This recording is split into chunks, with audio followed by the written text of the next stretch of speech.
This video reviews how to read into memory only the data, not the formulas, from an Excel workbook using the Python library OpenPyXL. In this testing document, you can see three numbers. 5 and 4 in cells A1 and B1 are hard-coded, as you can see by the formula bar above. But 9 is a function. It is summing the values contained in those first two columns. Let me go ahead and use Python to bring this notebook into memory. I will assign it WB, and the worksheet I will work off is WS. And down here, I will be printing out the values of the cell, first showing you the formula and then showing you how to get just the number produced by that formula. To look at the values contained in those cells, we use the following syntax. The worksheet name followed by a square brackets that contain the cell location, then dot value. Executing this cell, we see the contents of those first three columns, 5, 4, and the sum function.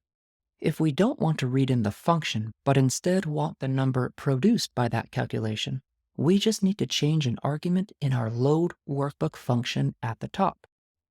Looking at the arguments that load workbook accepts, we notice one called data only. Data only does the following.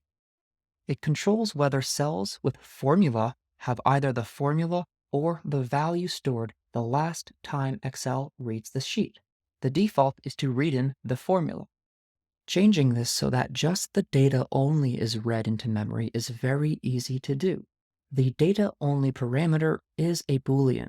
It is defaulted to false, so all we have to do is set data only to true to make only the data be read in.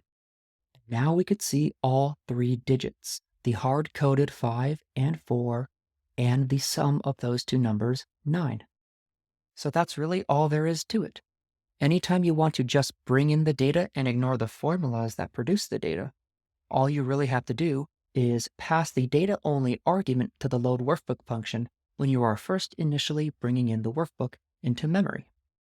Thank you as always for watching. Please give this video a thumbs up if you liked it. It really helps other people see the content that's out there. Let me know in the comments below if this was helpful, and let me know what other things you would like to see reviewed in future videos. And please don't forget to hit subscribe so you can know when the next video comes out.